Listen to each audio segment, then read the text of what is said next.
We're exploring a new series of cases this week as we start another chapter of episodes. Here, we will examine cases that, although closed, exhibit several inconsistencies that call for a giant magnifying glass and a total re-examination. While reading and researching about this next case, I couldn't believe it wasn't investigated more. It stumped forensic experts, it stumped investigators, the public, and most importantly, the family of the victim. Today, we're exploring the life and horrifying death of Amanda Antoni.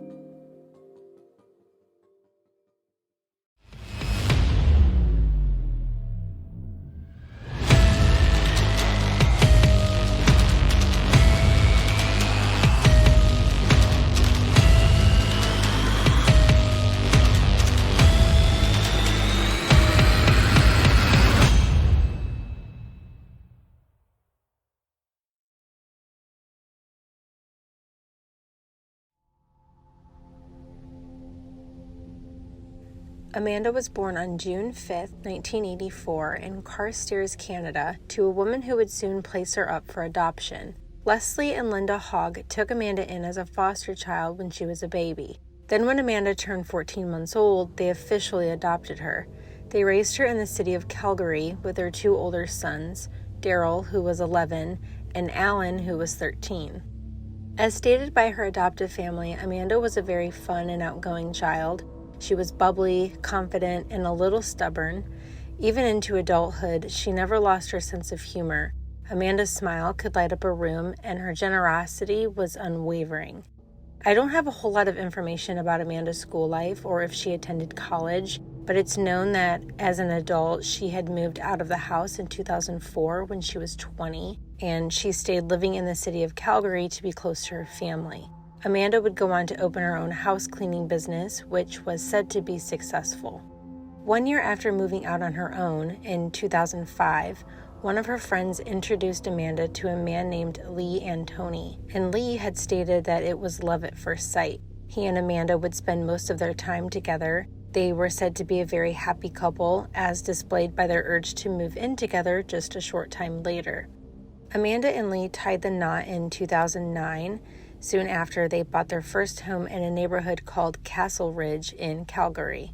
Now, this wasn't on the best side of town, and they did have a few cases where people were stealing bottles out of their yard, but nothing that scared them enough to move, and they were making the best of their situation. While they chose not to have children of their own, they opened their hearts and home to numerous rescue animals, such as their dog Ruby, and they had two cats, Meatloaf and Gizmo. Amanda continued to be the breadwinner for the family, and Lee jumped from job to job trying to find something more stable, which sometimes frustrated Amanda. Her family voiced concerns with where Amanda was living, and a few of them also voiced concerns about who she was living with as well. Now, while her family never witnessed anything super suspicious in her marriage, they would eventually be questioning if there ever was, which takes us to the day of the incident.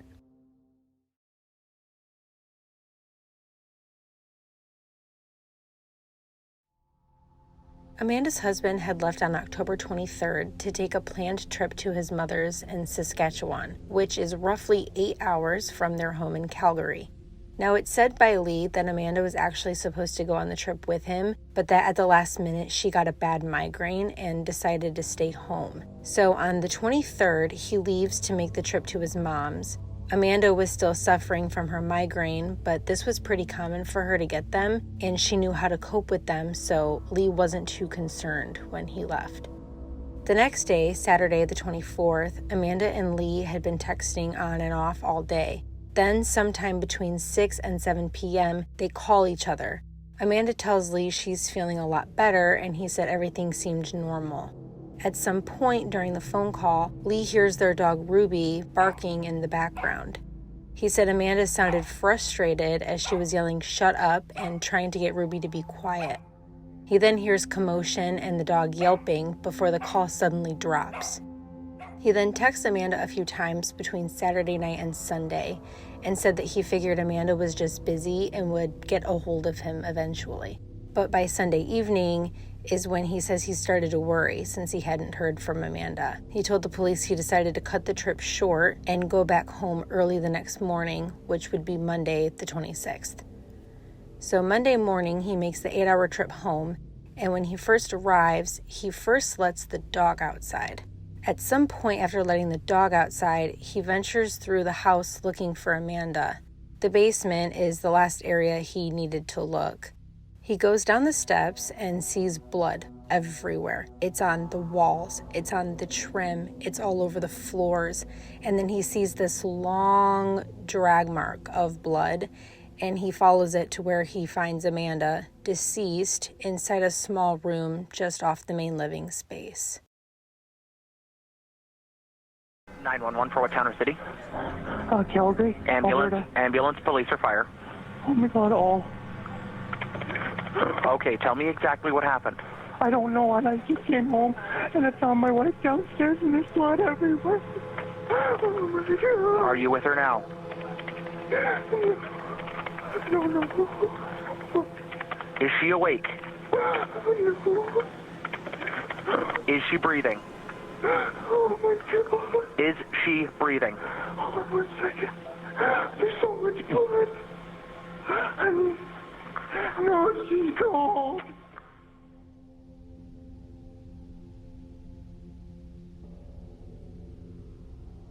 This first photo is the photo of the upstairs dining room, where a chair was found knocked over and Amanda's phone was found on the other side of the table, with the screen cracked and the battery broken.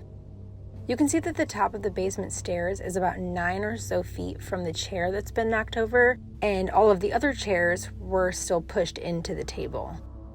This next photo is the top of the basement stairs. You can see there's a missing portion of railing, and straight across from that there's a broken piggy bank on a half wall. So the cops are documenting all of this. They see that there's clearly been a sign of a struggle with the chair, the broken phone, the piggy bank. So the wheels are already spinning that there was some sort of a struggle. The officers make their way downstairs where they find Amanda laying on her side on the concrete floor, surrounded by a massive amount of blood. So much blood that detectives were quick to say that this was a homicide. She's obviously been deceased for some time now, as rigor mortis had set in and was fading at that point. They do all of the normal investigation stuff, still on a high assumption that this was a murder based on everything they're seeing. They also assume that Amanda was assaulted because when she was found, her bottoms were pulled down, but her underwear were still pulled up, which just elevated their assumption.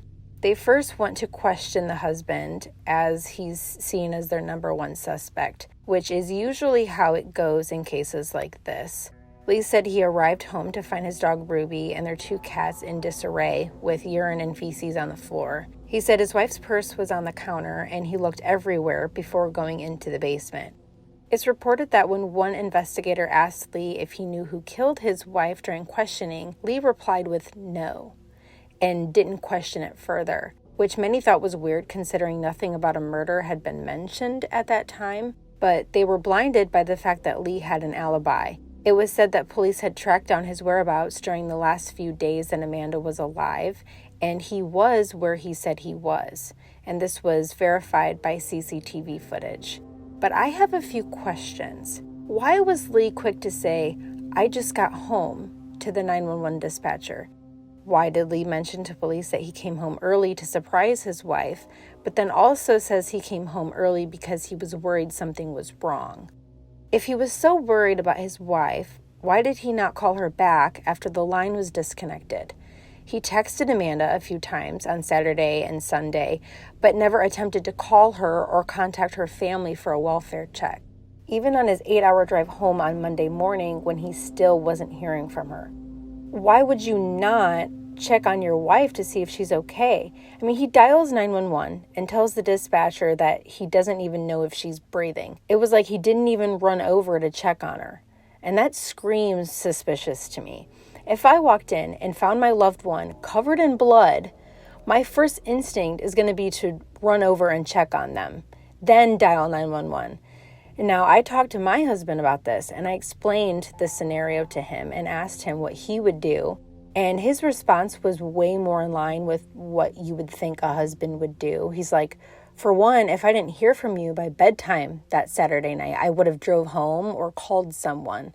The call ends like that, and he just goes to bed and is able to sleep peacefully without hearing anything else from his wife, let alone for another day and a half. Then when he finally does get home, he's not immediately running to find her. Then he finally finds her, but doesn't even have the mindset to check on her, even though she's covered in blood with her pants around her knees. It's just weird, man. Now, detectives obviously canvassed the area and stuff, so they asked neighbors if they'd heard or seen anything unusual around the time of the murder. And neighbors said that they did in fact see a person running through Amanda's backyard and out through their fencing that Saturday night. They also heard the same commotion that Lee had told police he heard on the phone. But neighbors also said they heard screaming coming from Amanda's house. If Lee also heard this screaming, he didn't mention it to the police. Lee also said that he couldn't remember if the back door was unlocked when he let the dog outside. But unfortunately, all of this would be overlooked because in 2016, the cause of Amanda's death was identified as exsanguination, resulting from blunt force trauma from an accidental fall down the staircase. She sustained considerable injuries to her forehead and the posterior region of her head, including deep lacerations that would have led to fatal blood loss. Pieces of that broken piggy bank were found embedded in Amanda's skull, leading them to believe that she hit her head on it before falling the rest of the way down. Amanda also had a broken right orbital bone and many contusions on her face and body. The medical examiner noted no signs of sexual assault, which was a surprise considering the way she was found. They were stumped when they didn't find anyone else's DNA at the scene. There were fresh blood droplets found over previously dried blood on the basement floors. And at first, police were really excited about this because this could possibly be from their killer if they were injured. But it turned out to be Amanda's blood, which told a sad story of Amanda falling and still being alive and walking or crawling around after sustaining her injuries. They found footprints at the bottom of the basement stairs, determined to be Amanda's. They said that these were bloody footprints left by Amanda as she stood bleeding, but no blood was found on the railing and bloody footprints weren't found on the stairs, so we know that she didn't make the climb. But then why was she found away from the stairs if she made it to the stairs? Some speculate that maybe she was so disoriented that she didn't know where she was and got confused. But some people were not buying this because when watching the Netflix Unsolved Mysteries documentary, the public noticed blood spatter on the walls in the basement. I tried to look to see if any forensic experts had corroborated this, and some were actually suspicious of it because it did look like spatter due to being hit with force. But I think by this time, it was experts who didn't have a hand in the initial investigation. They were just outsiders giving their own opinions on the case after it was already closed. So either she was bludgeoned or the spatter was due to her falling in her own blood. So now I'm going to go through all of the inconsistencies that still have Amanda's family and the public begging for justice. And for the ones that could be corroborated, I'll do my best to stay logical. When we look at the photo of the piggy bank on the ledge, we can clearly see blood spatter on the ledge behind it, but we don't see any blood on the piggy bank itself. How did the chair get knocked over? Did the dog knock the chair over? I have a dog about the same size as Ruby, and he's never, not once, knocked a chair over unless he was standing on it. If my dog runs into a chair, it usually scoots to the side. It doesn't knock completely over. If Amanda knocked the chair over or tipped the chair over, how would she have continued falling for 8 to 9 feet all the way to the top of the stairs? That doesn't make sense for anyone saying she tripped over the chair. How did Amanda's phone end up on the other side of the dining room upstairs and Amanda was found downstairs? Also, how did her phone end up completely smashed and broken to the point that it wouldn't power back on? In 2015, people were making YouTube videos demonstrating the durability of the Apple iPhone, and people constructed many drop tests.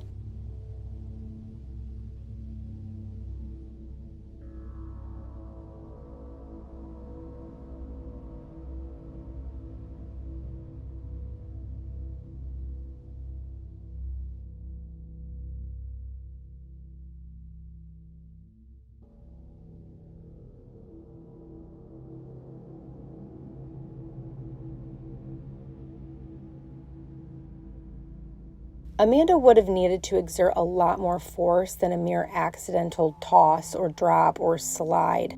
I mean, I thought maybe she threw the phone at the dog and it broke during the call, but even then, that's still not enough force to break it completely.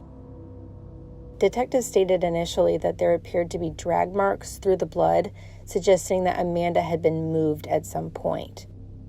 There wasn't any evidence to suggest that any of the animals went down into the basement at any point during or after Amanda's death, because 0 prints were found other than Amanda's. Yet, dog hair was found in the basement. So we know for sure that the dog had been in the basement before, but from that Saturday to Monday, Ruby didn't go down there at all, and neither did the cats. And there was a lot of discussions back and forth about this pet thing, but I think some of the people didn't know that the dog hair was actually found in the basement. So for the people saying Ruby never went down there, they're not correct. Ruby just didn't go down there during that time frame, and why is the major question.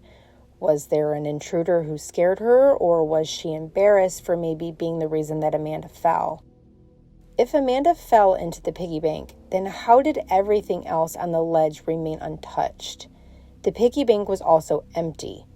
I don't know how true this is, but it said that there weren't any broken pieces found inside the piggy bank. So it doesn't make any sense that she fell into it. Because if she fell into it, there should be broken pieces on the inside of the piggy bank, right? It would make more sense that she was struck with it and it was placed back on the shelf.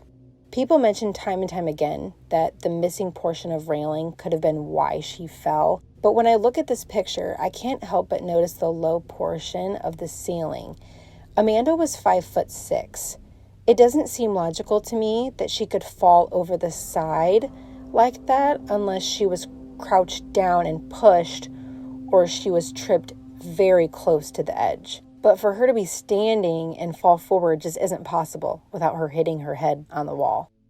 The trauma caused to the back of Amanda's head seems to be in a pattern of some kind, and I traced over the wounds, and it almost looks like 3 of the lamb's feet from the piggy bank, but maybe that's just me going a little overboard.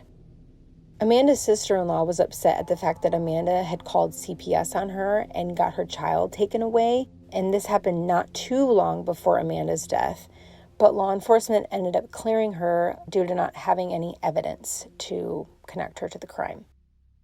I found a comment from someone either really being an ex-girlfriend of Lee's or she's trolling. We can't say for sure, but she mentioned that Lee was actually quite violent during their relationship and that he had a temper. Now, Amanda's 2 brothers also mentioned that they never quite trusted Lee and that he also had a temper. They felt like he may have had something to do with their sister's death and that they were suspicious of his behavior behind closed doors.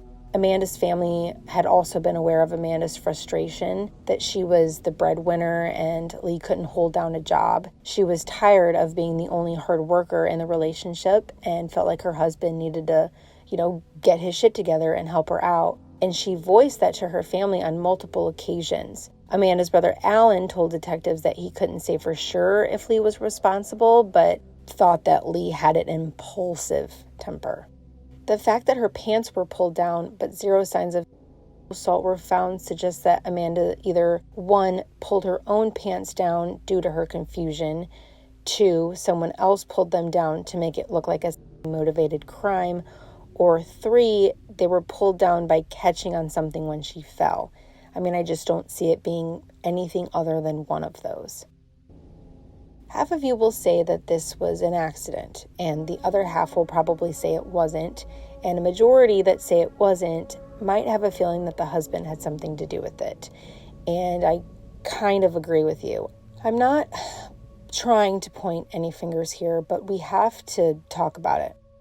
I know that his 911 call sounds very convincing, but liars can be great actors. One tiny thing I noticed was that Lee's pitch in his voice and his emotion during the first initial few seconds of that 911 call is completely different than the rest of the call. He sounds so normal and nonchalant when he's giving his location and then immediately flips, almost like he forgot he was supposed to be crying. Calgary, Ambulance, Alberta. ambulance, police, or fire. And the way he gets to Amanda so fast while he's talking with the operator suggests he was standing in the basement the entire time he was on the phone. Hold on 1 second. There's so much blood. So it wasn't like he was upstairs and he wasn't in shock and then he went down there and then started crying. He was definitely already down there when he dialed 911. He also says, "honey," to his wife as if he thinks she can hear him, yet he obviously never checked on her to begin with. I also would like to point out one last thing that not many people mentioned. I'm curious if Lee walked past or into the dining room before he let the dogs out or before he checked the rest of the house. I figured he must have, but I can't say without knowing their entire layout. If he walked past all of that and still let the dogs out and searched the rest of the home first, it's almost as if he was avoiding that area completely. Currently, this case is considered closed. However, they are still open to receiving new information that could potentially result in a different conclusion. Police say that if an individual is in fact responsible for Amanda's death, that they probably won't be caught unless they slip up. If you have any information in relation to Amanda's case, please contact the Canadian Calgary Police Service using the information in the description box below. Thank you so much for watching this week's episode. As always, your subs and love are greatly appreciated. I hope you enjoyed it, and I will see you at the next one.